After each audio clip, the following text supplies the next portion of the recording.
SprayVandalz.com is the place to get your graffiti supplies. Anything you need, spray paint, markers, mops, stickers, Youfo merch, everything, man. And I've got a discount code you can use, 15% off your entire order. The link's at the top of the comments below. Thank you TSV for sponsoring this video.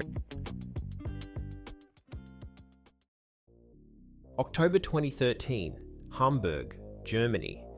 A young anonymous graffiti writer found themselves in a train yard in the dead of night. He was doing what he loved the most, doing graffiti, tagging, leaving their mark on the world in a way only they knew how.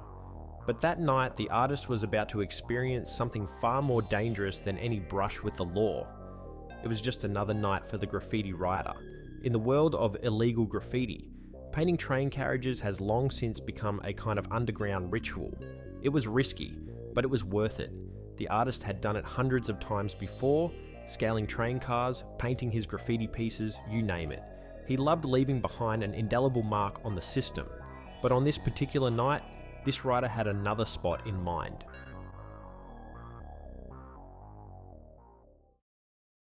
This graffiti writer wasn't in the train yard on this night to paint trains.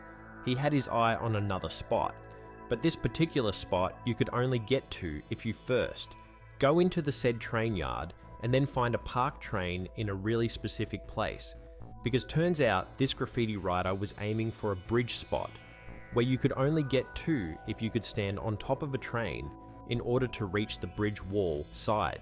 He planned for it to be a massive graffiti piece.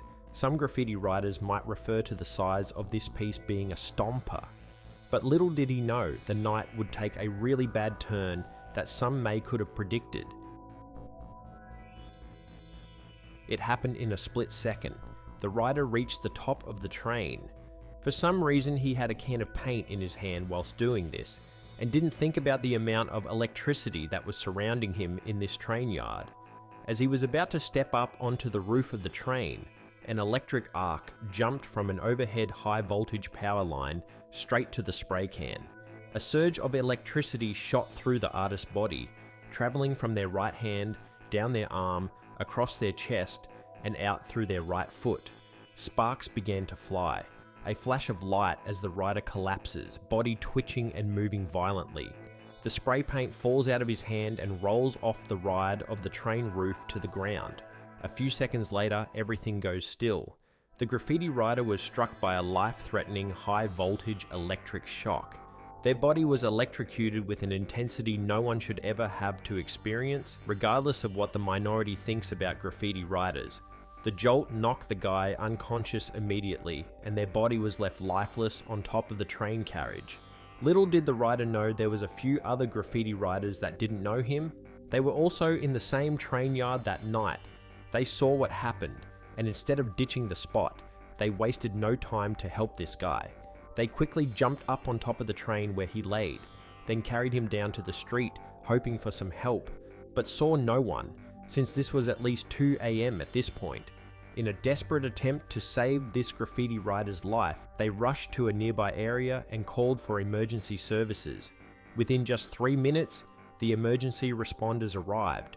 The graffiti writer was rushed to the hospital, but by then, it was unclear whether they would survive the night.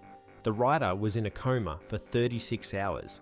The doctors were unsure if he would wake up, let alone survive the extensive injuries. Their body had absorbed the full brunt of the shock. Over 90% of their skin was burned beyond recognition. The damage was catastrophic. The burns were severe. The artist's skin, the body's largest organ, had been scorched by the electric shock, but the body's resilience and the medical staff's expertise would become the key to survival.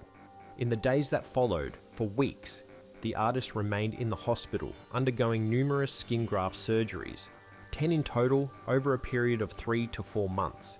Half of their burns began to heal naturally, but the other half required skin grafts, taking skin from less damaged areas of the body and sometimes from donors to replace the destroyed tissue. The healing process was long, painful, and complex, but the writer, like many survivors of catastrophic injuries, fought through the excruciating pain and the limitations of their body. Despite the extreme severity of the burns, their determination to live. During these agonizing months, the artist's family was by their side. They held vigil in the waiting rooms, not knowing what the future would hold. But the worst wasn't over. The graffiti writer's physical recovery was only the beginning. What lay ahead was a battle that would test not only body, but mind, spirit, and will to live. 1 year later, the graffiti artist returned to what they loved most. The scars, both physical and emotional, remained, but they were no longer a symbol of defeat. They had become a testament to the strength of the human body, and even if something knocks you down, you get back up and conquer it. SprayVandalz.com is the place to get your graffiti supplies. Anything you need, spray paint, markers, mops, stickers, Youfo merch, everything, man. And I've got a discount code you can use, 15% off your entire order. The link's at the top of the comments below. Thank you TSV for sponsoring this video.